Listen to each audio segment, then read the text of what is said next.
like, you're Steve Aoki. He was like, Toone, that's a cool name. How do you spell that? I was like, T-U-N-E. He was like, in Australia, we spell it T-O-O-N-E, man. It's so cool.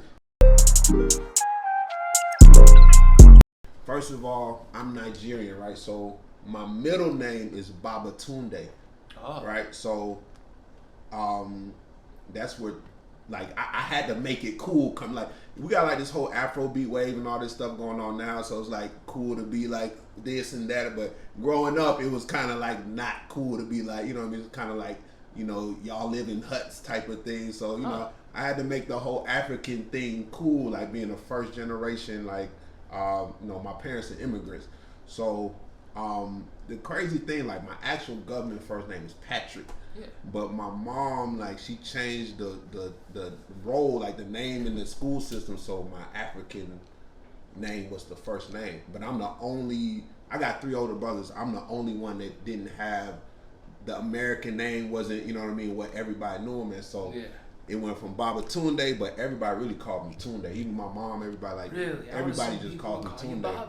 But I was born after my grandfather. I was the first child born after my grandfather died. Babatunde means father has returned in our language. So Tunde came from that, and then in like high school, I started making beats, and I wasn't even a DJ then, but I changed my name to DJ Toone as a producer. So that was like my tag.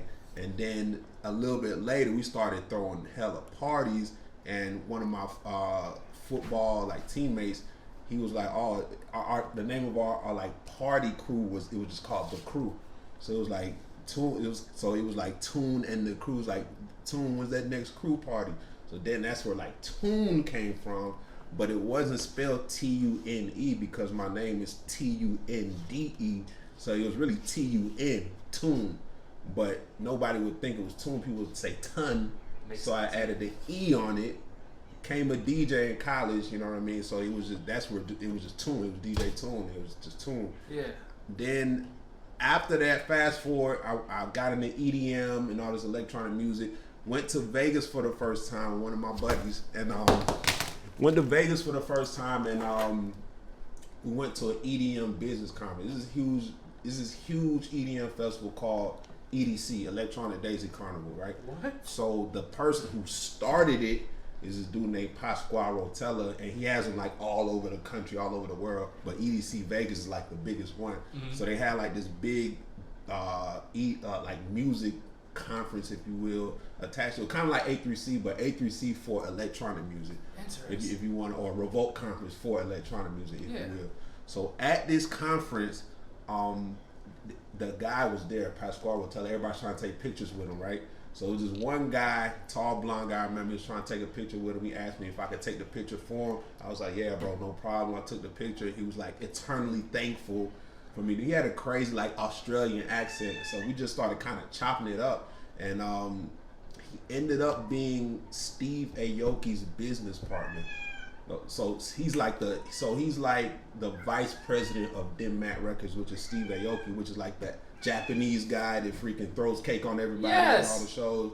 And Steve Aoki's dad actually owns Benihana restaurant, which is crazy. But anyway, that's just a side. That was just some crazy stuff I realized. So what happened was he was eternally thankful. I'm like, what? You're Steve Aoki? He's like, Toone, that's a cool name. How do you spell that?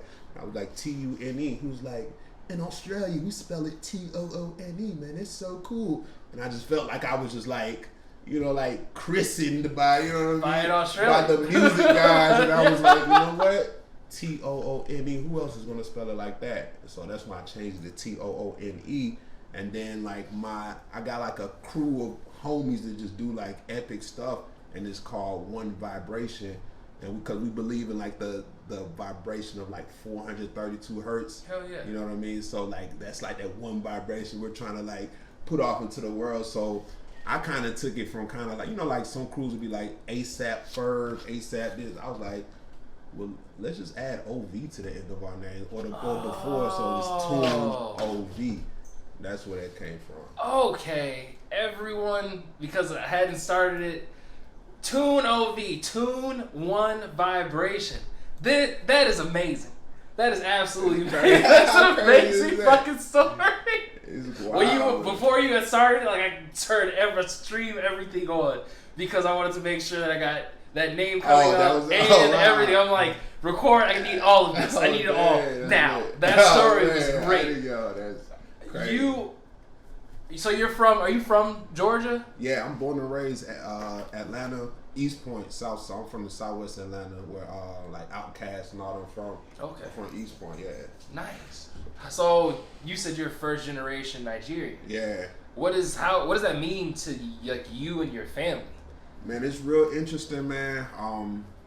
First of all, to me, the reason it's so interesting is because it's an identity I felt like me and other first generation Nigerians kind of had to craft, but we didn't. I don't think a lot of us were aware of it. You know what I mean? Like, I always knew that, for example, like my parents talked different than, you know, other people's parents and different stuff like that. And you know what I mean? But it was, you know, there were lighthearted jokes and different stuff like that. But, you know, I didn't really realize it's really like a segue between two cultures. You know what I mean? Because the, you know, Nigerians in Nigeria don't really understand what's going on in America. I mean, more so now because the internet, this, that, the other. And then, you know, the folks here, they really understand, you know, what's going on over there. So I'm kind of like right in the middle where it's like I'm not quite American to Americans, and I'm not quite Nigerian to Nigerians. You know what I mean? Different. So it was a very interesting place to be. And since most of the people, like my group and below, are first generation, you know what I mean? Like our parents probably came here, I don't know, either the 60s, 70s, or 80s, or something like maybe 70s, 80s, 90s. You know what I mean? Like maybe right around civil rights or right after it. So it's like I didn't have like, oh, my cousin, you know, is down the street, or you know what I mean, my uncle is here. You know, my people is like they're either there in Africa. I got cousins, like my closest cousin, similar to me being born and raised here, is born and raised in London. Really? You know what I'm saying? So like my closest cousin is in London. So it used to be a little bit like I felt a little alienated growing up, but the crazy thing that it did was, one, my brothers were like, you know, like I kind of want to say they raised me, but it's not like they raised me like my parents were in the picture, but we had a cultural gap and an age gap. You know what I mean? Like my parents don't understand rap and all, like what are y'all doing? You know what I mean? Like What is this? You know, they listen to Sunny Ade and all this difference. Not even Afrobeat, because that stuff didn't even exist then. You know what I mean? So like that's a whole different, you know, culture shock. Like for example, like my African American friends, maybe, you know, maybe their parents was on like Sugar Hill and again, or even like the Run DMCs, or if it was before that, like that Commodores type of, you know, like my parents, soul R&B kind of. That's not, you know what I mean? So I wasn't, you know, kind of exposed to any of that. So I mean, yeah, it was an interesting culture shock, but at the same time, like, because I didn't have like the extended family or anything that around me, like my homies to me were my extended family. Right. You know what I'm saying? The homie down the street, Slick Rick or Rez or Tebow or whoever, you know what I mean? Like those were like cousins to me. So, you know, like they you know, I held a really high regard. I put a lot of weight on the people that I had love for, you know what I'm saying? So we ended up having like a big crew and stuff like that. Yeah. You know what I mean? I treated them like they was family to me, you know what I'm saying? Damn. Okay. Yeah. Good. 1 minute, because I want to make this. You have ridiculous stories already off the cuff. It's like it's throwing me off my game. That's how crazy. I want to make sure that. Okay, we're good. As long as audio's coming through, I don't give a fuck. Hey. Let's keep it going. So you didn't grow up with like your parents having listened to like Earth, Wind, and Fire, the Commodores, or like fucking Curtis Mayfield, anything like that. Like, you said they weren't even. Did they have any kind of regard for American music at all, or was it primarily like African music? Nah. No. It's crazy because I never really thought about this, but now that we talking now, what did I really listen to in the car? Nah, it was definitely Sunny Ade, all that type of stuff. Okay. And like I said, it wasn't even Afrobeat didn't exist yet. Like Afrobeat is it is, you know, derived from the African continent. A lot of it comes from Nigeria, but it's also generational.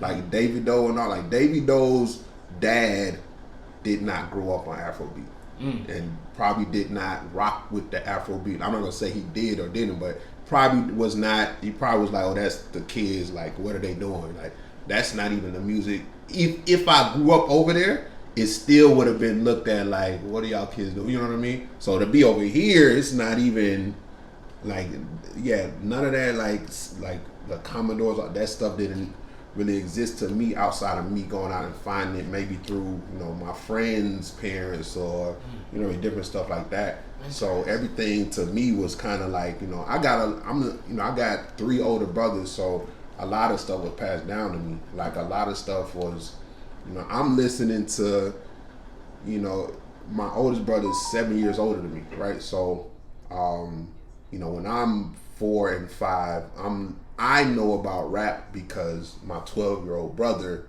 is, and that's my basis of music, because what my parents are listening to, it had an age gap to me and a generation and a cultural gap to me, because I'm born and raised here. You know what I mean? They might be listening to something in a completely different language. Right. You see what I'm saying? Yeah. Do you know the language? I don't speak it fluently, but I know, you know, I know a little bit. I could get by. I'm more on Pidgin, which is what I'm really going back into my roots. I'm relearning Pidgin, but even Pidgin is like so for example, I'm Nigerian, right? In Nigeria, it's a little different. Like we have different tribes. Yeah. And you got some main tribes, but there's a whole bunch of other smaller tribes or different tribes too. Some of the main ones are going to be Yoruba, Igbo, or Hausa, right? So I'm Yoruba. Most of the time, if you meet somebody who's Nigerian here in America, they're either going to be Yoruba or Igbo. Okay. But let's say I meet somebody who's Igbo, we don't speak the same language. Even if I spoke my parent language fluently, Igbo language is completely different. So just because we're both Nigerian, you see what I'm saying? Like, we don't necessarily even speak the same language. So if you go to like Mexico, right? Yeah. You can meet somebody from the east of Mexico or maybe the west of Mexico. Yeah. Maybe they speak a different dialect of Spanish, but they speak Spanish. Or if you go to Puerto Rico, they still speak Spanish and the Mexicans speak Spanish. You go to Colombia, they all speak Spanish. You go to Venezuela, you see what I'm saying? They speak different types. Right. It's not like that with us. You know what I'm saying? If you go to the north, it's a complete different language. You go here, this city speaks Yoruba, this city speaks Igbo, but there's a language that we developed called Pidgin, which is universal. But I would compare it more to like is Pidgin short for Pidgin English, but I would compare it more to like how Jamaicans speak patois. If you speak English, you can kind of understand what they're saying, but it's like kind of like broken English. You know what I mean? So a lot of Afrobeat is in Pidgin. Especially like the Nigerian Afrobeat, a lot of it's in Pidgin. Wow. But my parent generation, they don't like Pidgin language. They think it's a dirty, like broken, like ignorant kind of. Yeah, they look at it like that. So even though I'm gonna go Pidgin before I go Yoruba, maybe I learn Yoruba, maybe I don't, because it's not gonna be spoken enough around me. Even if I meet somebody Nigerian down the street, they not necessarily Yoruba Nigerian, you know what I'm saying? Yeah. So I'ma definitely, go fluent in Pidgin, but even if I'm in that, it's still like, it's still a cultural gap for my parents, you see what I'm saying? Because they're not even like, Pidgin, what is he talking to me? Don't speak like that around me. You know what I'm saying? Like, that's how they would look at it. Holy hell. So then how did you even get involved in music if you didn't grow up with it? Like, so, because a lot of people, we get music from our parents out here. Right. If you didn't grow up like that and you got it from like your friends and like your brothers, how did you get involved in starting like making music? I don't know. I think that, you know what I do know, and I guess I'll be honest and transparent. Hell yeah. So this is no frill stream. You can say whatever. I'm gonna be on some real shit. All right. So well, I already explained that I got 3 older brothers. So like my brother, let's say he was listening to like Jay-Z when it first came out, Reasonable Doubt and all that. Mm-hmm. So I was getting that at like 4 or 5 or whenever that came out. But maybe a 13-year-old, it makes sense for them. I probably wasn't supposed to be listening to it, but I was getting it Wait, same with video games. How I got on video games, because I was playing Street Fighter when I was 3 or 2. I didn't have no Nintendo or Sega, but my 12-year-old brother had one. Right. So you know what I'm saying? I'm playing it at 4. Like I'm really. So it was the same thing with music, and what happened was because of me and specifically my dad, we never saw eye to eye. Like my dad, were really typically Nigerian household, very patriarchal. So my dad he was kind of dictatorship type of thing. It's kind of one of those things. You hear like those Nigerians. It was one boy, right? It's one boy. He just I don't know if he just got accepted to college or he just graduated college. He's 9 years old, right? Yeah. Nigerian kid. It's going on around right now. Yeah. So like me and my friends are like joking and like his dad probably still say, it's good that you graduated at 9, but why couldn't you do it at 6? That's the night. Like it's never anything. It's never enough type of like that's kind of the vibe, and it's kind of a dictatorship, right? So stuff like creativity, stuff like that is not really held to high regard. You know what I mean? So for me, I never saw eye to eye with my pop. So I think it was around high school when writing became like my medium of expression to blow the steam off of the frustrations and you know what I mean, and the stuff that was going on at home. So I started writing maybe in 9th grade, and then one of my older brothers, not the oldest one, but I have the one that has the cupcake shop. He was closest in age to me. So when I'm in 9th grade, he's in 11. When I'm in 10th grade, he's in 12. Okay. So I might have been in 9th grade, but we had the we had like the shittiest computer ever, but whatever was on that computer, they put Fruity Loops on it. I didn't know what it was. I didn't know what the fuck was going on, but like he had a few friends that was in the band. Okay. So like they were just messing with it and messing around with it, this, that, the other. And I kind of was just like, it was there, it was in the basement. So I'm starting to mess with it. My beats sounded like fucking shit, you know what I'm saying? They sounded terrible. But that's how I started making music. Writing was from like, the stuff that I felt like I was going through in life, you know what I mean? And all the discrepancy with my parents and this, that, the other, and then like the actual making the music, the Fruit Loops kind of magically appeared on our computer, you know what I mean? And I'm just like messing around with it. I mean, we were going to clubs and all that stuff. I started going to clubs super early. I didn't realize it until I look back and like, damn, I was going to a club at like 13, you know what I mean? But it was the teen club, so I had, one of my friends, I think he still hosts to this day, man. Tebow's his name, but he freaking, we was like best friends, like spending the night over each other's house and stuff like that. But he had like a more, let's just say, liberal family. You know what I'm saying? Like they was a little, more like, his uncle would, or maybe it was his cousin, his uncle. I don't remember if it was cousin or uncle, but he wasn't that much older than us, but he was old enough to be like a chaperone. So the good thing, he wasn't that much older than us, so he was still cool. Like, oh man, y'all trying to hit the club? Look, yeah, we'll tell them we're going to the movies. I'll drop y'all off here. It was, you know what I'm saying? He wouldn't do that, but he's old enough to give us a ride and pick us up and this, that, the other. So I would tell my mom we going to the movies, but we'll be going to Skate Town or fucking Cascade Skating Rink Team Club, and he'd be like 13, cool. And it was crazy because then, bro, like getting one dance, that shit felt like you conquered the world. Like, I got one dance, you couldn't tell me nothing, because when you go back to the middle school, nobody could even go to the teen club. So they're like, what, you did that? I'm like, yeah, bro. But from there, we started hearing like, what was going on, like the different sounds and different stuff like that. So it started influence the type of beats and stuff we were making. We'll be in the cafeteria freaking beating on the table, freestyle, all that type of shit, you know what I'm saying?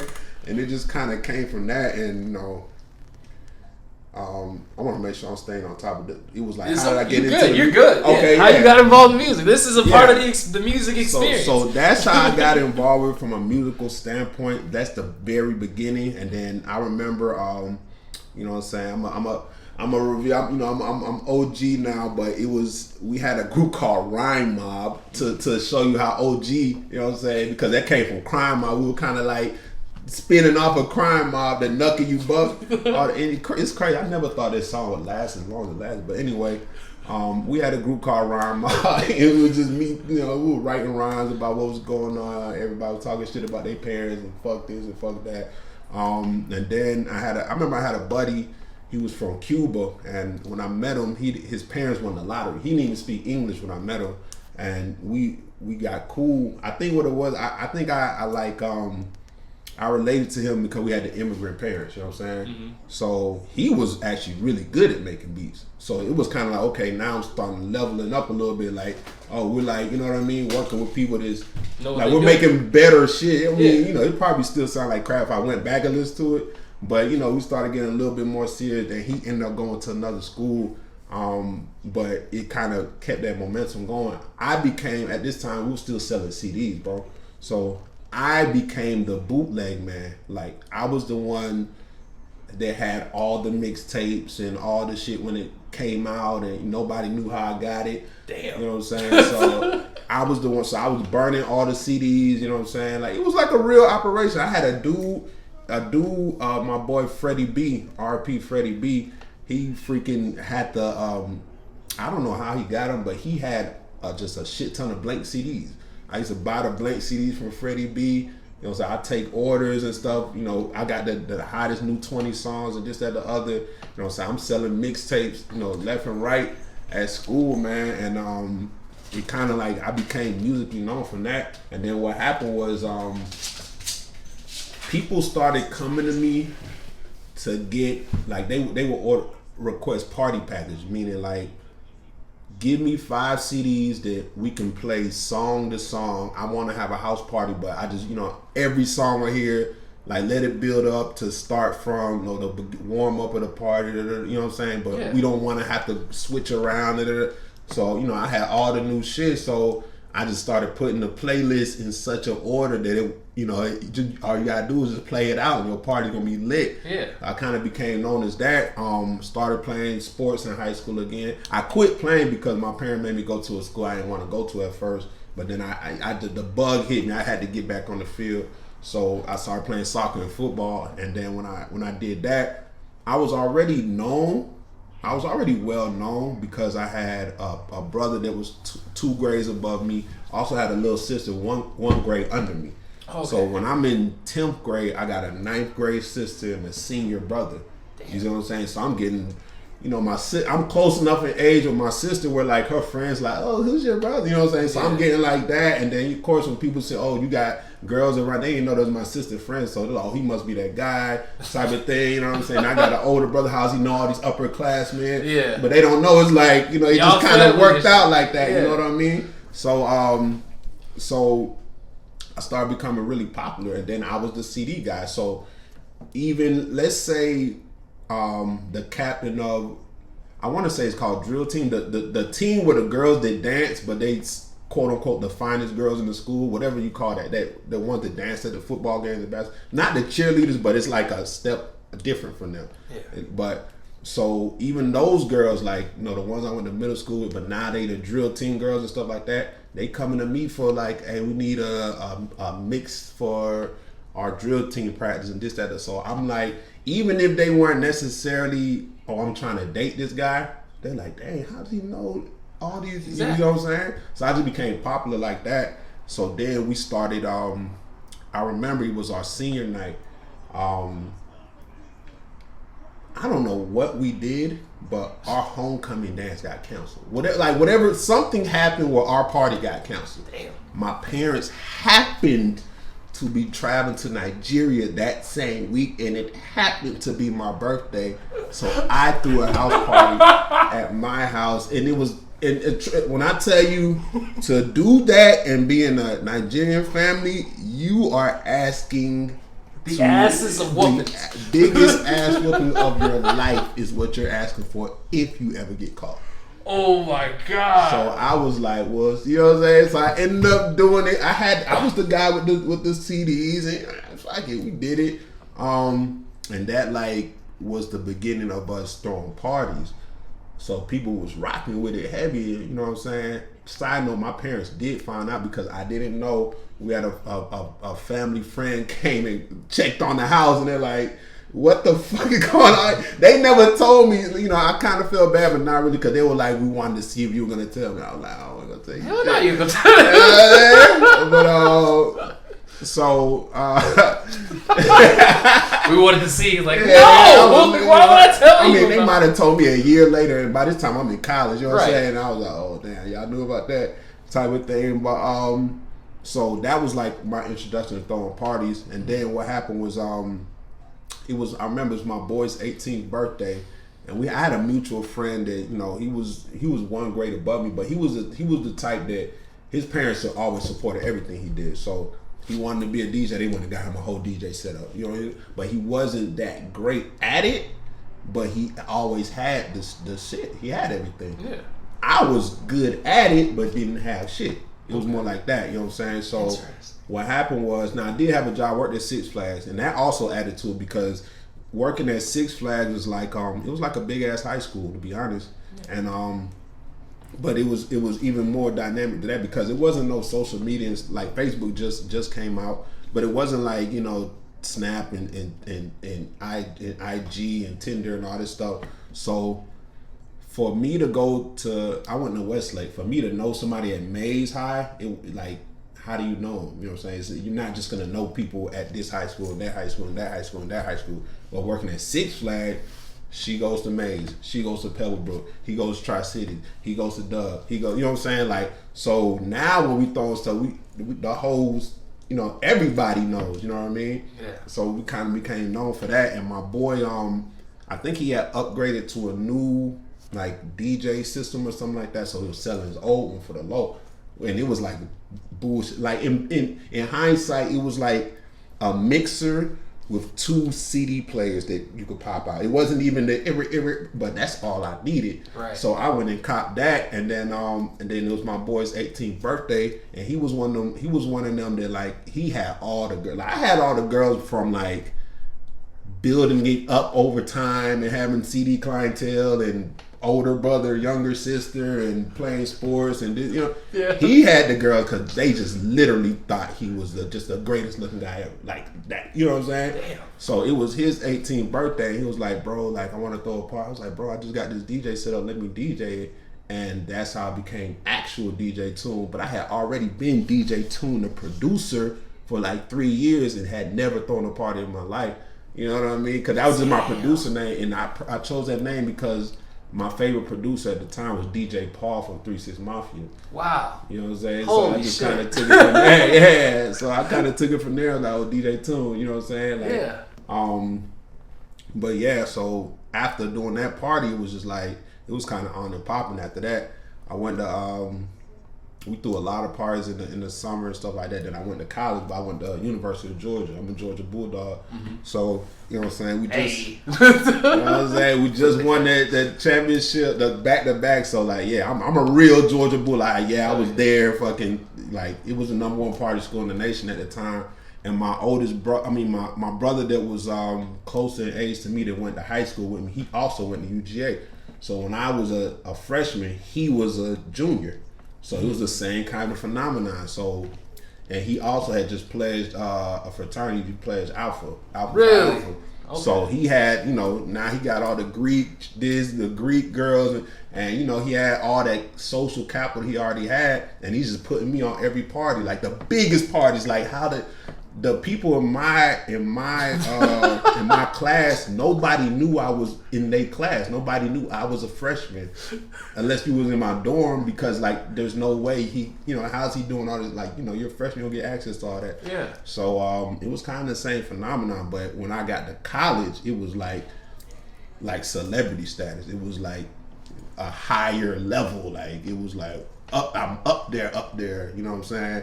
So from there, we started making. We were throwing huge parties, and we were still doing the stuff with the crew. The crew ended up breaking up.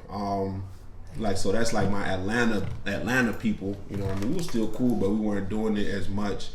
It's from just a party standpoint. Some of the homies went to like Georgia State and they was like joined different promotion groups and did different stuff like that. And I was kind of doing my thing up at UGA, but we would be making we made like some campus songs, and it was really, at the time I was pre-pharmacy track, you know what I mean? But what does that mean? So I don't know my major, like I wasn't. What I'm saying is like I didn't go there thinking like do something with music or anything in that space. Okay. I was pushed science because I mean it's a Nigerian thing, you know what I mean? Like I kind of honestly I just went to college because it was the next shit to do. Like I ain't gonna say I was forced to, but you know there's not really no choice. You know what I'm saying? Like you got in here, this is where you going. Yeah. Type thing. You know, I would do some music stuff and stuff like that, but I mean, I was definitely a big DJ, but I was a big DJ without even feeling like, yo, this is what I'm gonna be doing. It was just a thing. But there was other DJs like, no, this is what I'm gonna do, and they weren't as big as me. You know, so we had some friendly competition, this, that, the other, and we would be making some music and stuff too. But it was kind of the same. It was kind of like It was kind of just like some fun shit to do. Yeah. You know what I'm saying? But at the time, I was really, I put it this way, TikTok and all that stuff was there at the time. Like, it would have been crazy because like I was known for knowing whatever the new dance was and this, that, the other. I had like an online kind of like TV series called Star Power TV. Kind of popped it off on YouTube. We were just doing dope shit. I threw crazy house parties, stuff like that. And we did like some songs. A few of them like blew up on campus, but we were just doing it for fun. You know what I mean?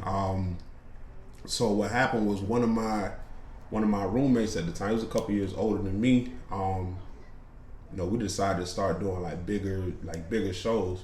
It was still something I felt like I was doing on the side. Now to be fully transparent, the whole science thing wasn't really working out for me. I was kind of keeping it on the low, trying to make it work out. So in hindsight, yeah, I should have just went straight for what I wanted to do. You know what I'm saying? Or what I was good at is a better thing. That'll go into something we'll probably talk about later. But so doing that, we ended up throwing. It was J. Cole dropped the Warm Up album. Remember? I don't know if you remember that. Like, yeah, I remember. You know that the Warm Up. So we booked J. Cole. Yeah, and at the time.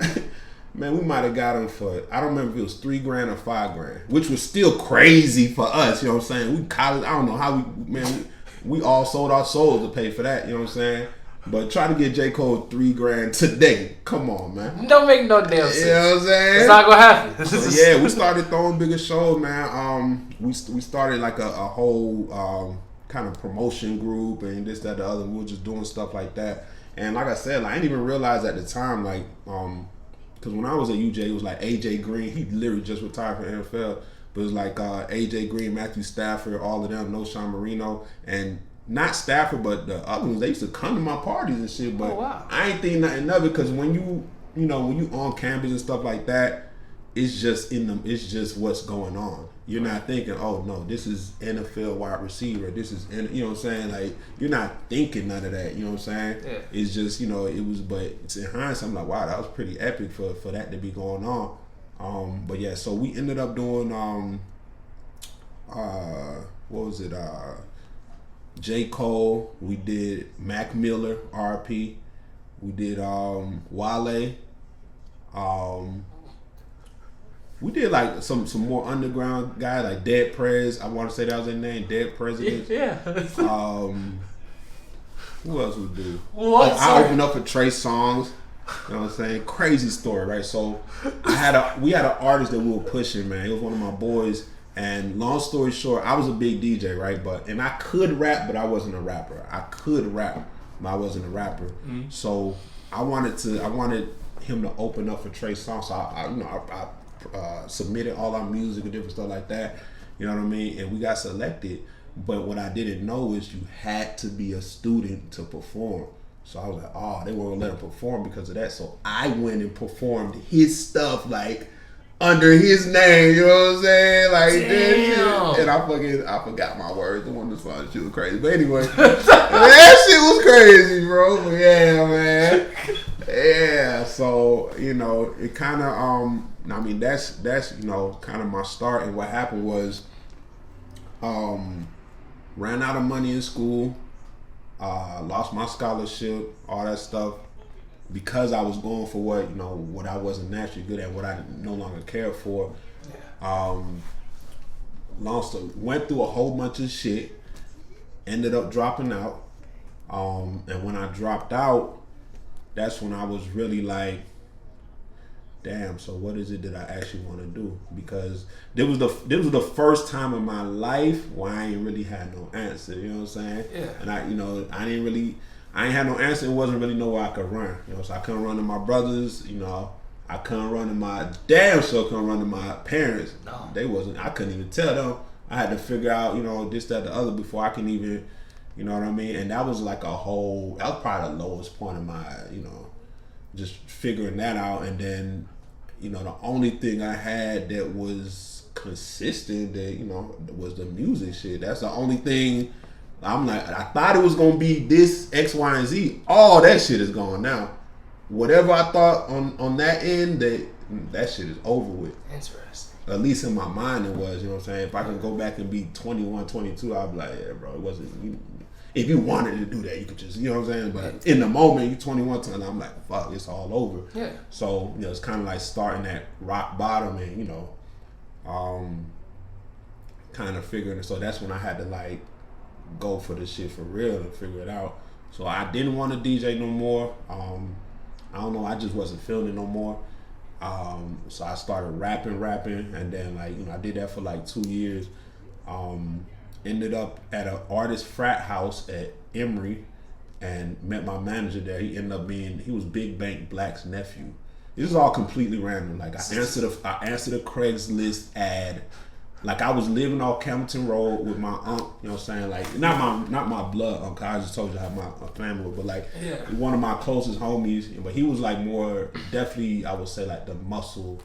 Like, he was definitely like more hood. If somebody got in a fight, it was probably him, you know what I'm saying? But it was his uncle, and like they whole family was kind of hood type of, like real Atlanta Bay kid, like that type of. So we was off in Ben Hill, you know what I'm saying? It was like definitely some humbling, like it was definitely some humbling stuff. Sleeping on the freaking putting the what's like the air couch mattress? Pillows, not even the air mat, the couch pillows on the floor. So I'm working overnight security, and it's like I just went from being to like, oh man, you know what I'm saying, and just kind of like building back up from there, and then saved up some money, was looking for another spot, not in the trap, you know what I'm saying, and it was a Craigslist ad that it was like it was like a artist house or some shit like that. The rent didn't cost too much, so I went up on it. I saw the place and it felt like college all over again, but it was Emory instead of UGA. It was right down north Decatur. And the dude was so wild. He was a crazy ass white boy, freaking rapping his ass. He did not look like he went to Emory at all, but he did. You know what I mean? So that was like the start of the next chapter, and that's when I was like rapping. So then we had like an artist frat house. We used to do Mansion on Fridays with and it's crazy because everybody I met in that era is like, it's crazy to see where everybody's at right now. So we were doing Mansion on Fridays. I wanted to get back into the scene. I started promoting, just like the way you starting, promoting. So Mansion Fridays used to be Measy and Dorsey. Dorsey was like Wish Entertainment, and I was on the Wish Entertainment. So just to give people like Dorsey, he's the one that owns Opium now. Okay. So Opium and all that stuff is Dorsey, and then Measy, 21 Savage manager. So it used to be like, yeah, you know what I'm saying? How crazy is that to see where that ended up? And then you know what I'm saying? And I mean, even like DJ Blackboy. Shout out to DJ Blackboy. We used to do. It was a big part of UJ that the Alphas threw. It was called Pajama Jam. You know what I'm saying? It was called Pajama Jam at UGA, and I was the headliner DJ. And the crazy thing about it at the time, I didn't realize how big a deal that was, because I told you the weak DJ setup I had. Now at that point, the only thing I had added was like one Denon 1000. So I had that mixer and one little turntable, which was really a low quality turntable. And in those times it was like, it wouldn't be like 5 DJs on the bill. It would be like 1 or 2. But for Jam Jam, it was just me. And then, I was so in with the alphas because my brother and a lot of my friends ended up pledging this, that, the other. That I was the resident DJ on that for like 7 years straight.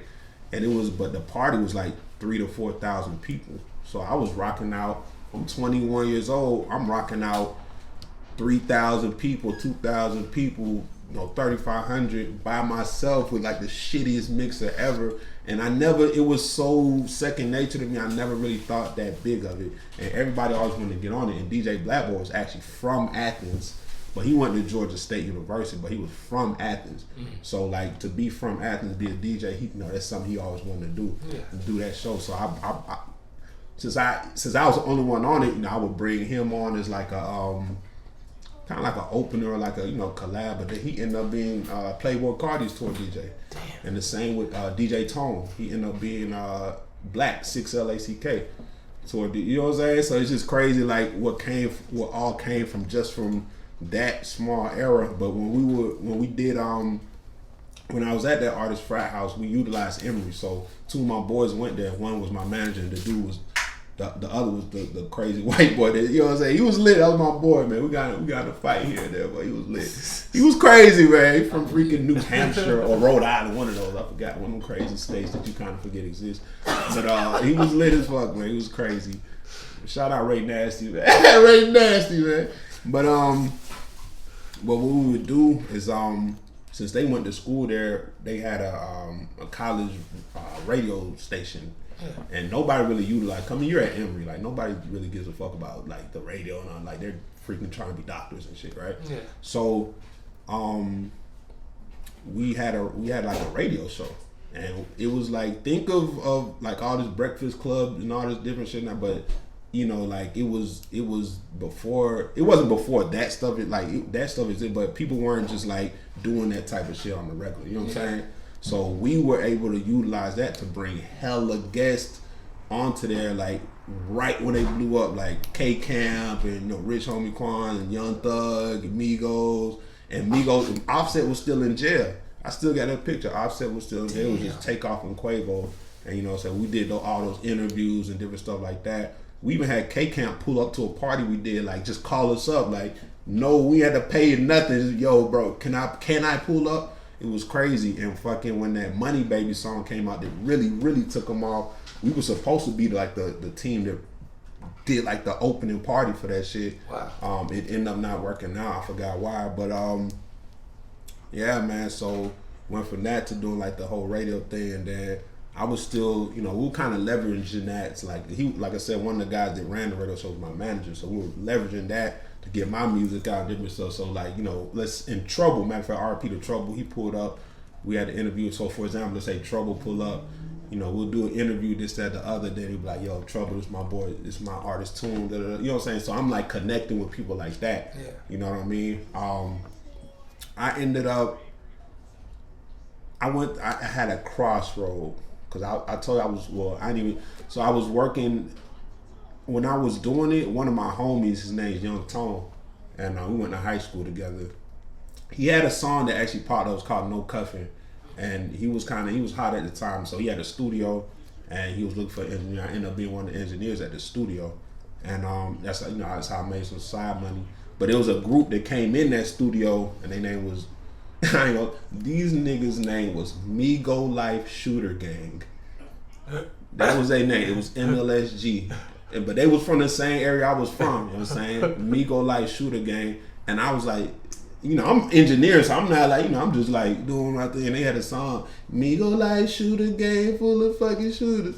Fucking around Migo, we gon' fucking shoot. And I was like, man, these niggas go hard. I just wish they wasn't knocking niggas off at every guy, you know what I'm saying, every line. But somehow we just like, out of all the people I engineered, we ended up just meshing, and I ended up working with them, doing some more records with them, like outside of that. And I kind of tried to like, take the sauce and the flow and all that shit they had, and like take that, but leave the knocking niggas off with choppers type.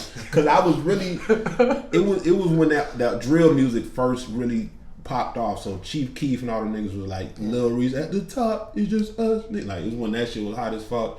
And, you know, I felt like they was right. They had like the sauce where they could be in that wave, but they also had the look and the sauce and the flavor of like a Ray Shrimmer.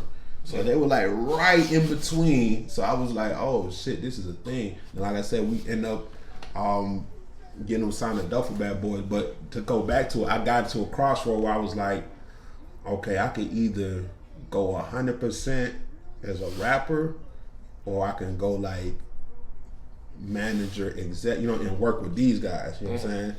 And I went that route. I went like manager, exec. 'Cause I feel like I could have more impact, I could work with more people, I could do more things doing that. I had a sit down with it was Waka Flocka's mom's like management company, and what it was they wanted me to. I think it was like 5 songs I had to play for them, and they liked 1 out of 5. They liked the whole, and they had a really cool concept, which, you know, I'm literally just revisiting now.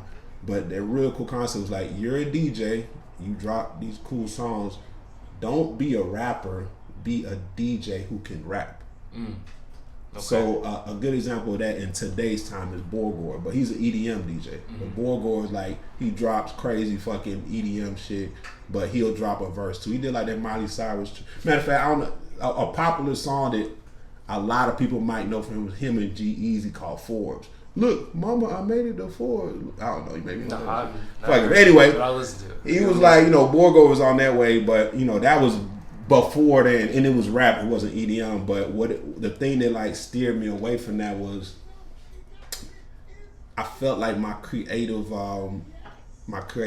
being compromised, because they took all of my shit and was like, oh, here's this one song, we want you to make 100 of these.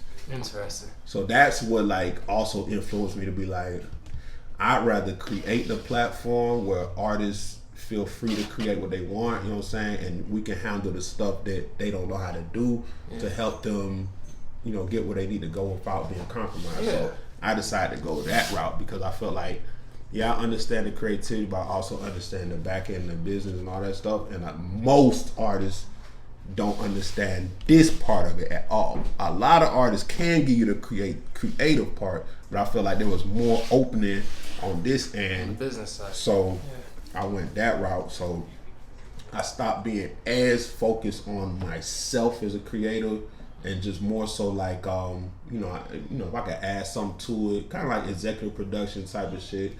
You know what I mean? So yeah, that's where that went. Revisit one of my boys. So we were kind of pushing that way. The thing with those artists, you know, we got to sign the Duffel Bad Boy, this, that, the other, and you know, you can stop me anytime and go to any other question, but I'm so entranced. I can't because I feel like some of the stuff is gonna overlap, but it's all good. Look, I'm not gonna go too deep, but long story short, with the whole Duffel Bad Boy situation, we made some really dope shit. And long story short, those artists got stolen from me. So when that happened, I had those artists. I had like a production team too. The production team, it was kind of like one of them. I grew up with them, and you know, they were, man, these motherfuckers, some of the most talented producers even to this day, bro. Like ever, and I've heard a lot of shit from a lot of people. I've worked with multi-platinum producers. I work with Grammy-nominated producers. I work with these motherfuckers was it, but.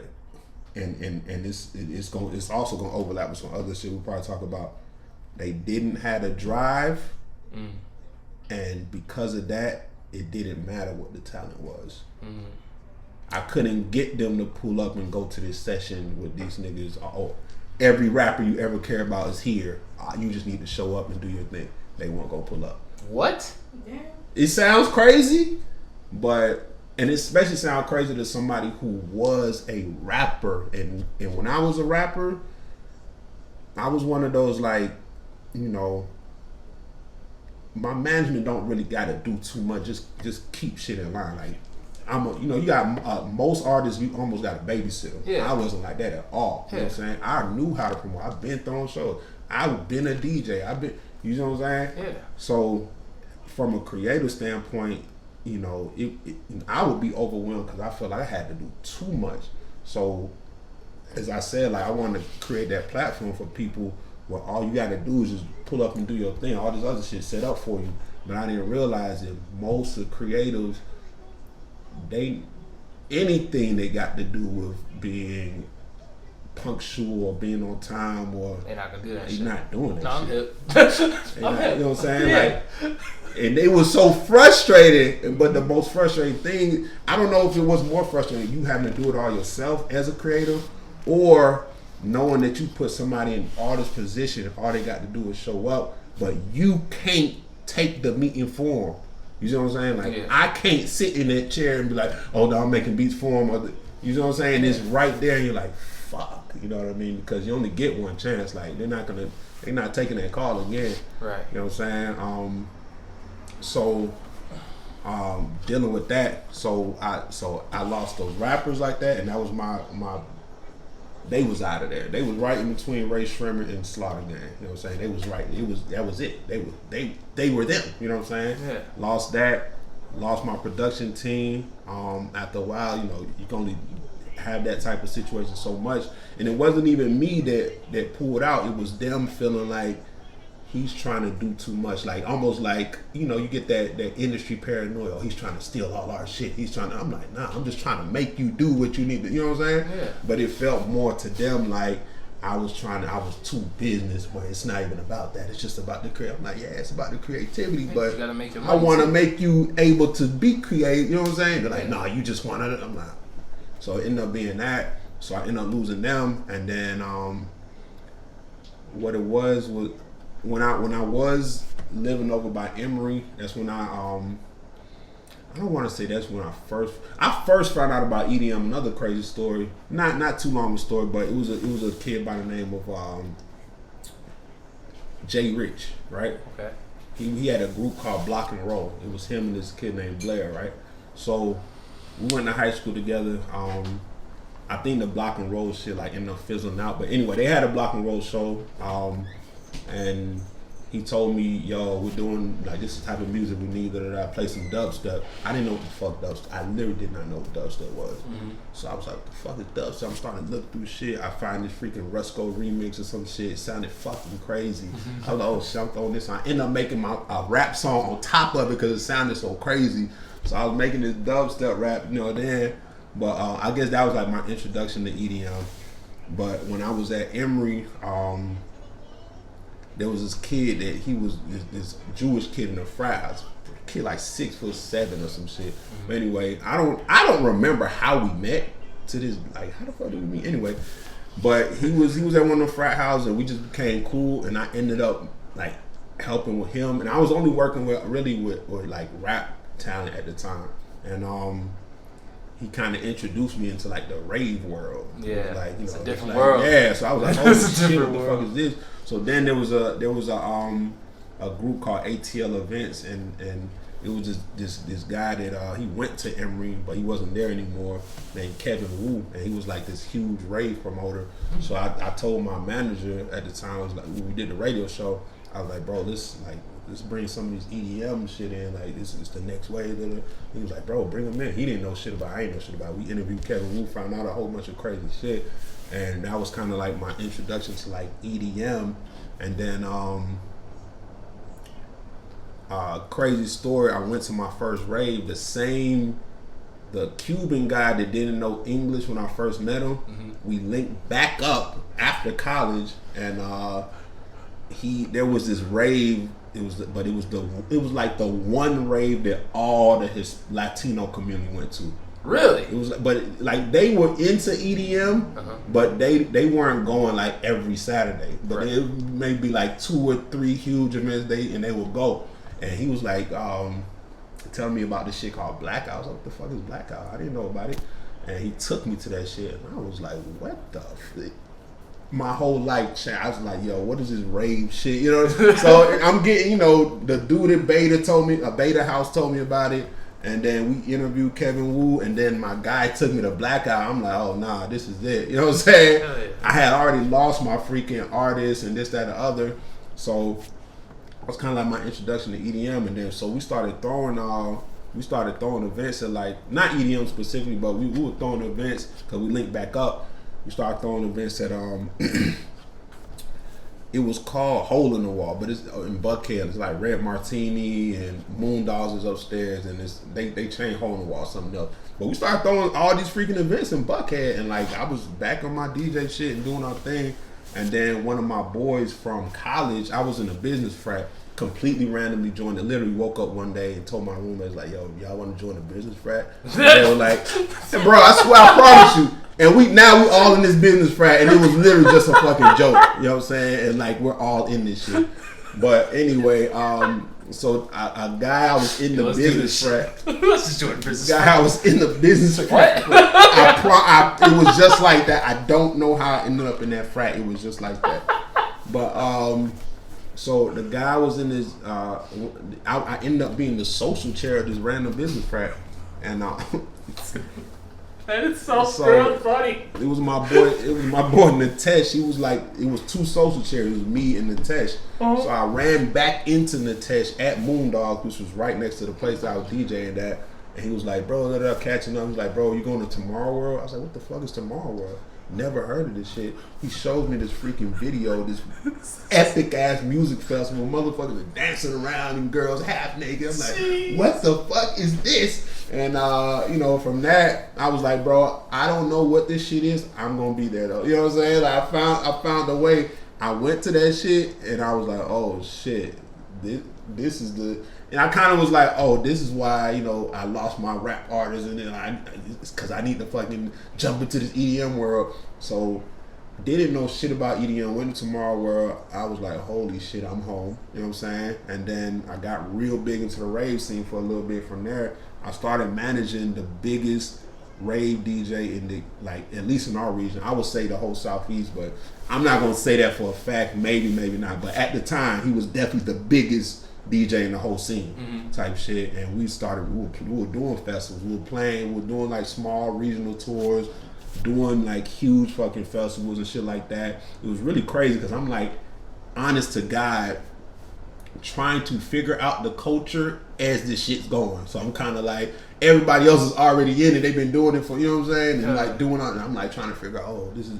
So I got super immersed into EDM, rave, festival culture. I literally, like, you could damn near say I lived at a music festivals for like 2.5 years. Damn. I went to all of them, you know what I'm saying? Camping out, living there for 3-4 days it's at a vibe, time. though, ain't it? Yeah, that shit was crazy. It's a whole ass vibe, bro. Wow, met some of my best friends and everything from that. And then I started the guy that threw the blackout rave. My Cuban boy introduced me to like the main guy, this Arab guy. Side note, he owns Ibiza nightclub now. Wow. So he was like my mentor, and we was throwing like all the biggest raves in the whole city for about a year and a half. Like, just ridiculous. Like selling out like 4,500 tickets. Multiple stages. I'm doing all the booking, different stuff like that.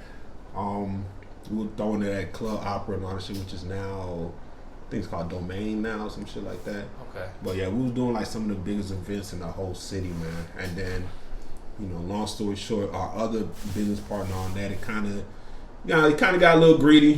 Trying to do a little bit too much, man. Getting a little egotistical and mine, and all this other shit started to fall apart. Then I think the rave wave kind of like leveled out too. Mm-hmm. So people kind of started going their separate ways. Now Phil went and he went and got Ibiza, or they started doing Ibiza. He was known as the Latin promoter, but we was doing like all the rave shit. He did that. I slowly was kind of coming out of the EDM scene, getting back into hip hop. I ended up at Kennesaw State running a cohort through the music business program. So it was kind of like, let's just call it, I don't want to call it making a band, but it was like, I had the music business students, I had like a round table of like 12 students. I put them on projects, and we had to go out and find artists and curate artists, create marketing plan, all this different stuff. It was kind of like, so I was incubating my label through Kennesaw State Music Business Program. And so we did that project. Had a cool artist, had a lot of potential, man. He kind of did some weirdo stuff too. You know what I mean? And from there, well, let me rewind a little bit. All right, let me rewind a little bit. There was a at a rave. Let's go back to the rave scene. At this rave, I'm in line at like the popular spot. I meet this kid. He was super freaking green to the rave scene. Oh my freaking god! So I kind of took him under my wing. I was like, this kid's gonna end up on Molly and acid and everything. Like, let me fucking take look at this kid before. So then he ends up being this freaking music producer who's already working with like Travis Scott and all these other motherfuckers. Wow. And long story short, you know, we hit it off. We started working together. We're doing dope shit together. He introduces me to P Nasty. So P Nasty is he started Eardrums with Mike Will Made It. P Nasty actually did like We Can't Stop for Miley Cyrus, Wrecking Ball, Sierra Moved That Dope. He actually the founder of Ray Shrimmer. Wow. He produced No Flex Zone, No Type, Swing. What's that shit called? Body Party. Jeez. So so that kid Blessed, his name is Blessed. So we became like a music family, and then there was P Nasty working on the label, and I became the marketing director of the label. It's called Music Is My Label.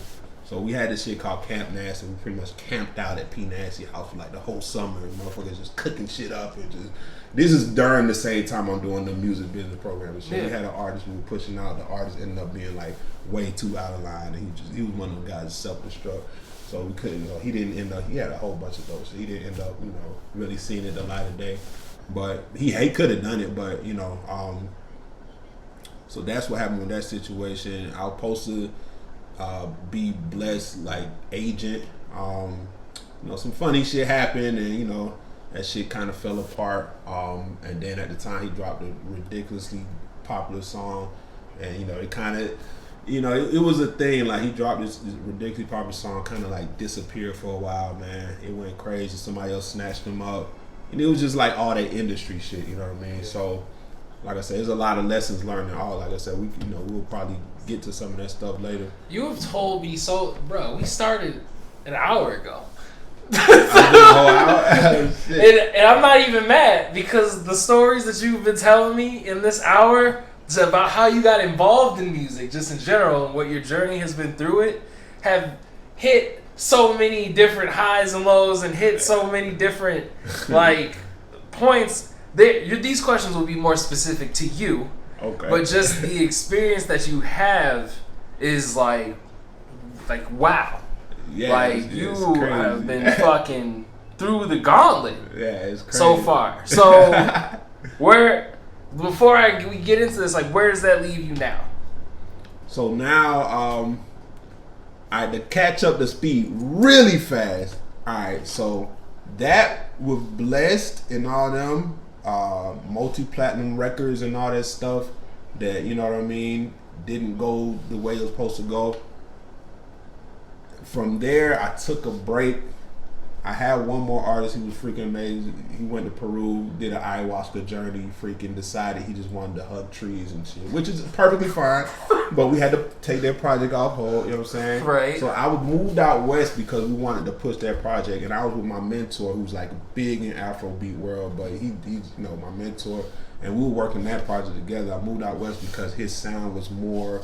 We were gonna work that project out west, so I moved to Vegas. Then after that, after he did the whole hug trees thing, I was like, you know what? Let me take a break and just like, get myself back on. You know what I'm saying? Let me not put myself in a position anymore where I'll put it this way. I asked myself, like, why am I doing all of this shit for everybody else when I'm already know how to produce and this and that, and I already got the connections and how to do? Why don't I just do it for myself again? So that's what started that journey back, was when I moved out west, moved to Vegas, and that's when I kind of said, fuck all the other shit. Okay, I done this. We started from ground one. You know what I'm saying? Yeah. So that's why I kind of completely started all over.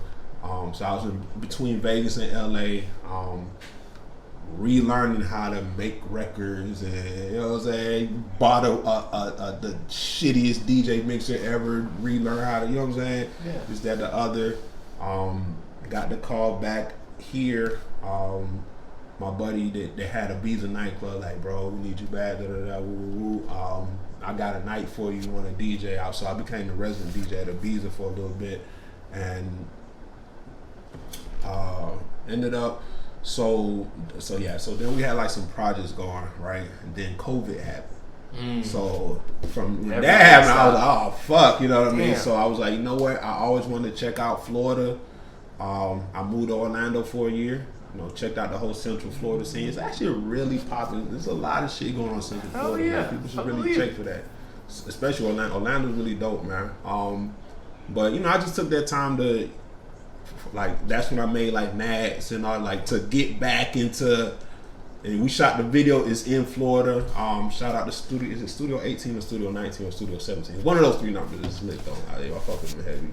My boy's in that video. So that's where I took the stance of, okay, let me take everything that I've done and compile, you know, the good and the bad and this, that, the other, all my experience, and what is that now?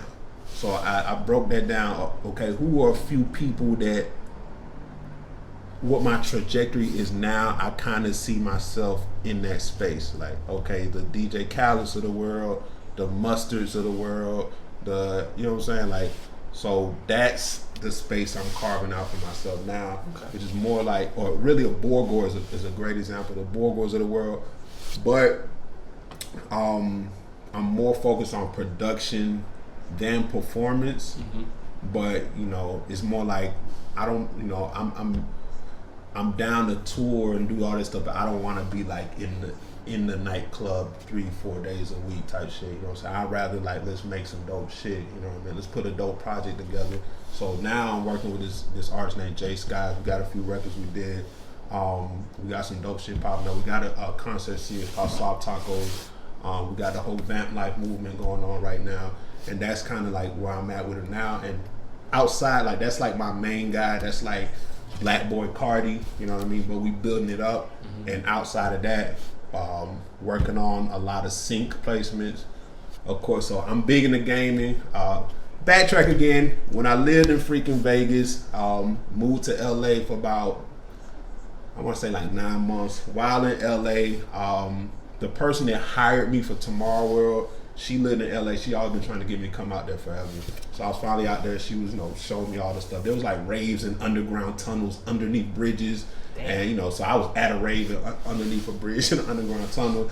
Then I got the call when I was living in Vegas. I went and tried out for a Street Fighter tournament. Random sign I saw. Now, if you know Vegas, everything's bigger in Vegas, right? So, and here's a common theme that I realize I've done in my life. Downplayed all the shit that was around me because it became normal to me, so it wasn't a big deal. So, for example, I live in Atlanta right now. So Atlanta's not really a big deal to me. So when I'm, you know, if Mark B got some event or, you know, pull up, it's cool, but to me it's not that big of a deal. But then when we really think about it, no, Mark B is 21 Savage's DJ, and this is going on. It's a big deal. Yeah. To if somebody living in Oklahoma, like, holy shit. Same thing in Vegas. Like, Vegas, they got the big esports arena. Like, that's where people travel from all over the world or country to go to that shit. You see what I'm saying? But when you're living right there and you see the strip every other day, it's like, oh yeah, the esports arena, yeah, we'll pull up. You know, it's not really. So I ended up. Now I'm not gonna lie, I didn't come in first, but it was like maybe 20 people. I came in like number 3. So that qualified me to be a part of the esports league and the esports team. So I ended up getting signed to the esports team to play Street Fighter. Damn. Off some shit I read, and, you know, go back to where I was like, I was 4 years old playing Street Fighter because my brother was 12, 11. You know what I mean? I hadn't really gone crazy in a minute, but I still had those fundamentals. You know, yeah, but I couldn't beat the people that was like, nah, I've been fucking studying YouTube. These motherfuckers. It was one guy I didn't even know we were playing the same game. I swear to God, I was like, yo, you got this shit, dog. It's different when you really play against fighting game players. So I would put myself as like intermediate, high intermediate. If you're a beginner, I'm for sure gonna drag you. Right. If you're decent, if we play 10 times, I'll probably beat you 8. If you're intermediate, it'll probably go like, It's gonna be like more even. yeah, E7 and 5-ish. If you're advanced, it'll probably be the other way, like 4 and 8. And if you're like expert, you're gonna wipe the floor. But I am better than most freaking DJs. Yeah, so you're above better the than casual. most producers. I'll put it that way. Yeah. So producers challenge me. You feel me? Not gamers. But so yeah, the backtrack, you know, like the whole thing with Nipsey Hussle, man. When I moved out west, you know, I was tired of hearing the South sound. I wanted to get some new sound. I'm starting over. I want to get some new sounds. So I'm like, yo, who the fuck is hot out here? So I'm like, you know, I always heard of Nipsey, but if I'll be honest, I never got into him musically.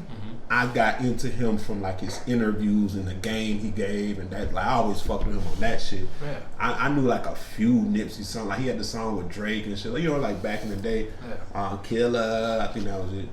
Yeah, but so I took a listen to Victory Lap because I was like, I don't want to hear no Southern shit. I'm out here, we fucking, you know, low riding, doing all that shit. We on the West Coast, baby.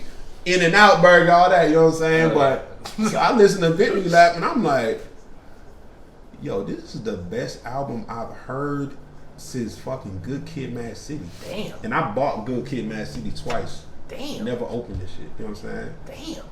I was like, I ain't even listened to this. Like, this nigga was lit as like, and it was like that, the high quality, like everything about this shit was just like, damn.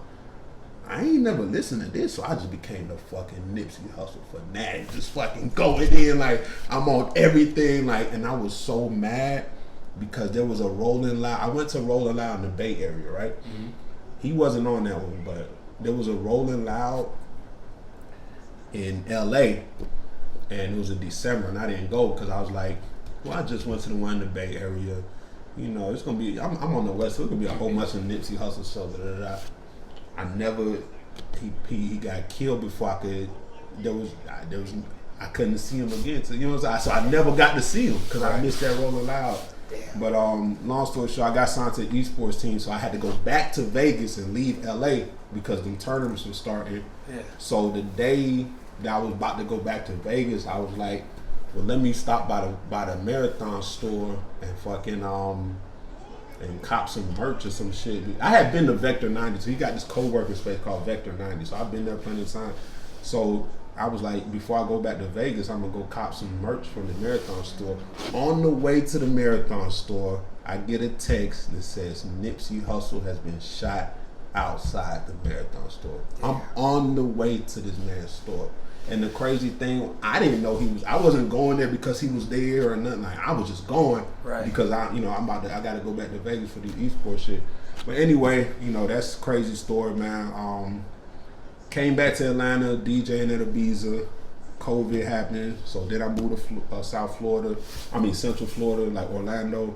A lot of dope shit out there. There's a crew. I want to shout out this crew. It's called WTF in Orlando, called We the Future Movement. Like, they're like. If I could explain it, if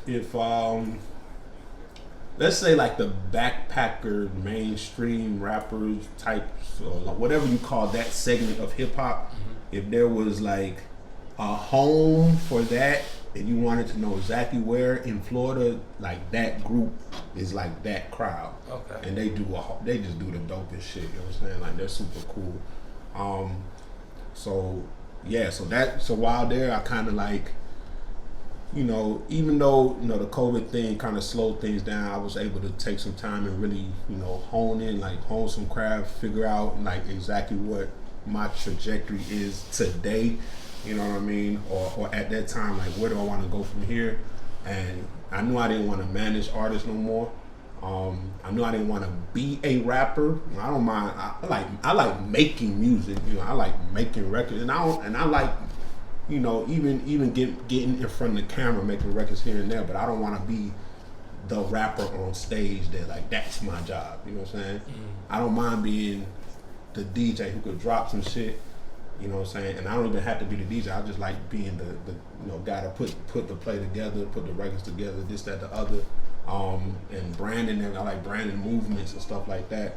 So I was able to take that time to really figure out exactly how I wanted to carve that out. So, I mean, I guess, you know, in hindsight, you know, the COVID thing wasn't too bad. outside of them, of course, the casualties and all that. But as far as for me, it gave me that time to figure myself out. And then from there, came back, you know. So we started the Soft Tacos series. That's growing. We just did a show at UJ Wicks Patton for Homecoming. Working with Jay Scott, we got some really cool records coming out. We'll probably be able to play some today.